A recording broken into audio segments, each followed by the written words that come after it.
Bueno, pues bienvenidos a Neurolegal. Hoy vamos a entrevistar a uno de los, yo creo que de los mejores neuropsicólogos del daño cerebral que hay aquí en España, psicólogo de formación y coordinador del daño cerebral del Hospital Beata Mariana. Hoy tenemos con nosotros a Marcos Ríos, que nos va a hablar un poco del papel del neuropsicólogo en el tratamiento del daño cerebral y cómo está afectando esta pandemia.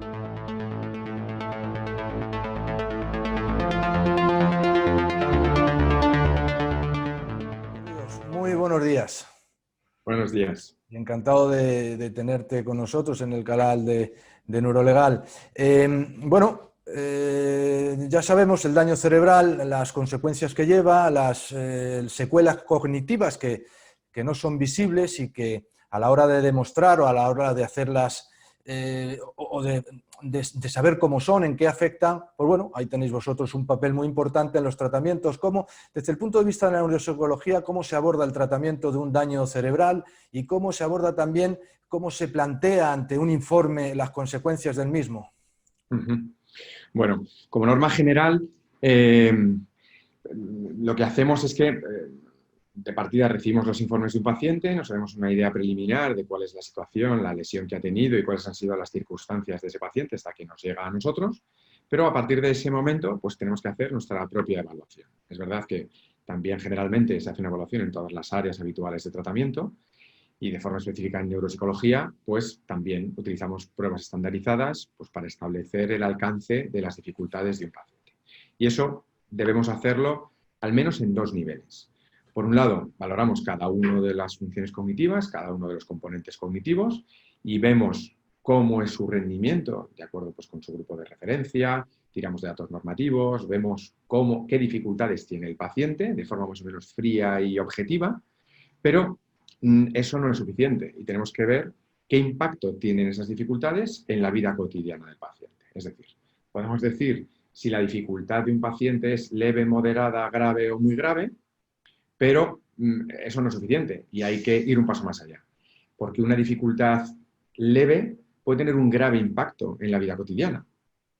Entonces, diremos cuánto de graves son las dificultades del paciente y cuánto de grave es el impacto de esa dificultad sobre su día a día, dadas sus circunstancias, su situación social, su situación laboral, etc.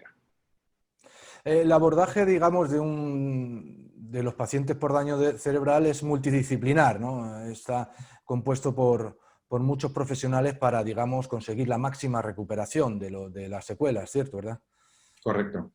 La verdad Ahí, es que la mayoría de los pacientes, y luego hay que hacer evaluaciones individualizadas, pero en todo caso estaríamos pensando en tratamientos que abarcan la neuropsicología que veníamos comentando, fisioterapia, terapia ocupacional y logopedia. Como norma general, muchos pacientes de accidentes de tráfico, por ejemplo, pues suelen tener tratamiento en cada una de esas cuatro áreas. entre vosotros también los profesionales ponéis de acuerdo para el abordaje, digamos, del Sí, paciente, ¿verdad? sí. Siempre las decisiones se toman en sesiones clínicas donde están presentes estos cuatro profesionales, además de un médico rehabilitador, que es un poco quien tiene la visión global del paciente, psiquiatra, neurólogo y, en muchos casos, médico internista. Entonces, cada vez que alguno de los terapeutas detecta pues, que necesita aumentar un poquito las sesiones o disminuirlas porque el paciente está mejorando y ya no necesita tanta carga terapéutica. Todo esto se lleva a la reunión, en la sesión clínica se decide cuál es el mejor abordaje, se toman las decisiones y estas decisiones después se consensúan con el paciente y con la familia. Marcos, también tenemos entendido que cuanto antes se inicien estos tratamientos para el paciente con DCA es una evolución mucho mejor, ¿no? Evolucionará mucho mejor, ¿no? Eso es una máxima que todos conocemos y efectivamente, cuanto antes empiecen los tratamientos, bueno, pues parece que eso en el medio y largo plazo pues mejora los pronósticos de los pacientes.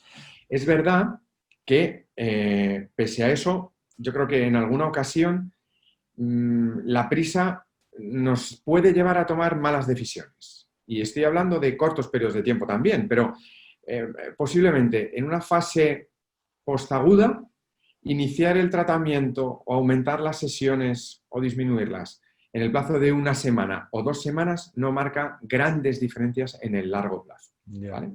¿Qué quiero decir con esto? Que cuando un paciente está en fase aguda, es verdad, cuanto antes empiece el tratamiento, mucho mejor. Eso como norma general.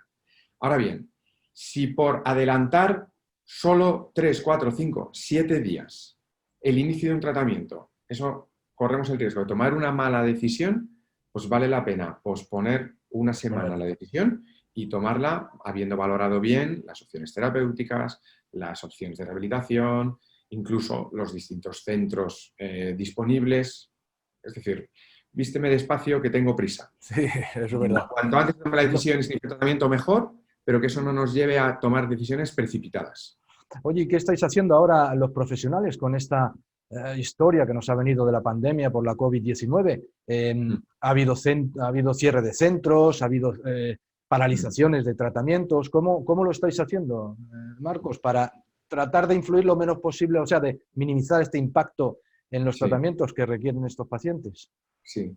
Es verdad que en el mes de marzo las decisiones hubo que tomarlas de forma muy precipitada y, bueno, pues lo que hicimos en aquel momento fue ajustarnos a la realidad que nos íbamos encontrando diariamente.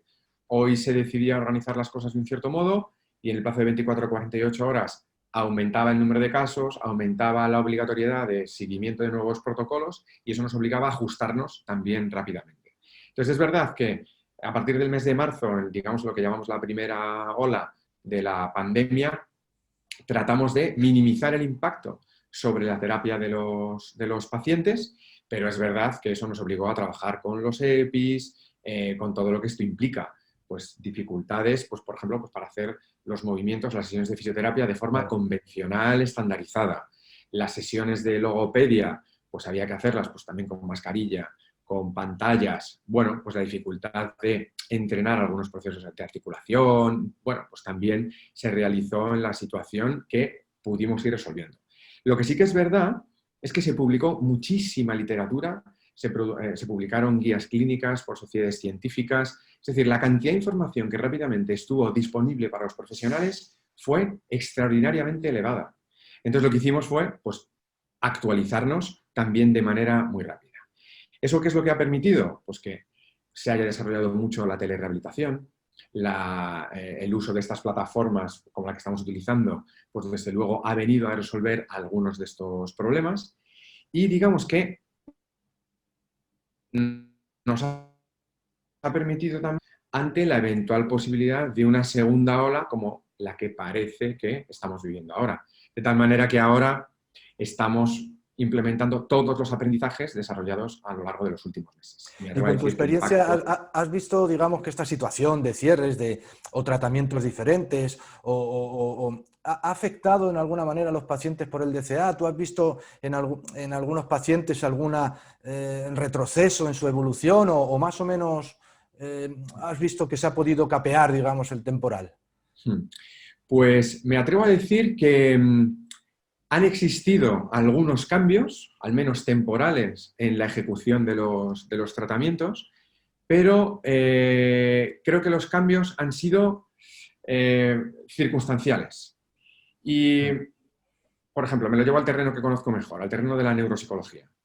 A lo mejor durante un periodo de tiempo, un paciente que antes salía de su habitación, iba a la sala, comía con otros pacientes, iba al gimnasio, hacía sus sesiones de fisio y de otras áreas de tratamiento convencionales, bueno, pues durante un cierto periodo de tiempo, pues a lo mejor no ha podido salir de su habitación y todas las sesiones había que realizarlas dentro de su habitación, con EPIs y otra serie de cosas. Bien, el impacto psicológico que eso ha podido tener ha podido ser más o menos evidente.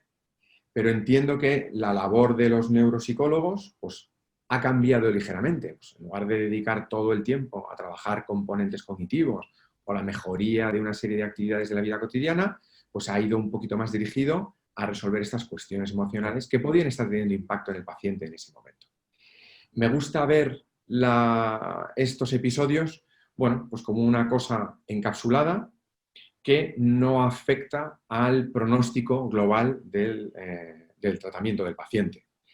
iremos viendo cómo evolucionan las cosas. Sí, hay que ir viendo, Pero evidentemente, a ver cómo sí, van evolucionando. Ahora, de momento, casi todavía muy pronto, ¿no? Porque hemos salido de... Ahora, por ejemplo, a fecha de hoy, no recuerdo qué día es hoy, pero bueno, ¿cómo estáis ya, digamos, a full con todos los tratamientos, a pesar, porque ya no es la situación de antes? Esperemos que esta segunda ola llamada sea más light o por lo menos más controlada, ¿no? Por parte vuestra, ¿no? Ahí de los hospitales, ¿no? sí. Diría que ahora mismo estamos funcionando con total normalidad, salvo en la implementación de los protocolos de seguridad. Toma de temperatura, lavado de manos, uso de mascarilla. Yo ahora estoy solo en el despacho, tengo las ventanas abiertas, pero estamos implementando todos estos procedimientos. En logopedia se utiliza una pantalla que separa al paciente y luego también se utilizan las pantallas estas faciales. Si la situación lo exige, desde luego, también el uso de mascarilla. Es decir, estamos implementando todas las medidas que se van publicando. Y me atrevo a decir que el impacto sobre el tratamiento del paciente ahora es mínimo. Diría que estamos funcionando con normalidad en la situación actual. Veremos a ver si se complican las cosas. Bueno, todo lo que hemos aprendido a lo largo de los últimos meses, pues tendríamos que implementar. Buenas noticias para los afectados por daño cerebral que tienen garantizada hoy por hoy la asistencia debida para sus tratamientos, ¿no? Pues oye, perfecto. Oye, pues un placer enorme haberte tenido y enhorabuena por tu lucha, por tu trabajo y cuando quieras aquí nos tienes y volveremos a hablar en cualquier otra ocasión. Sí. Muchas gracias, Abelardo, por también esta oportunidad, porque siempre es muy agradable que intercambiemos algunas ideas, algunas opiniones. Siempre que existe la posibilidad lo hacemos. Y este nuevo formato, pues Sí. también abre posibilidades. Hemos hablado muchas veces, pero en este formato ahora empezamos también, Marcos. Aunque tengo ganas de verte físicamente, darte un abrazo si nos dejan. Habrá ocasión en el futuro, en Sí, algún momento, claro seguro. que sí. Muy bien. Un abrazo muy fuerte, Marcos. Muchas gracias.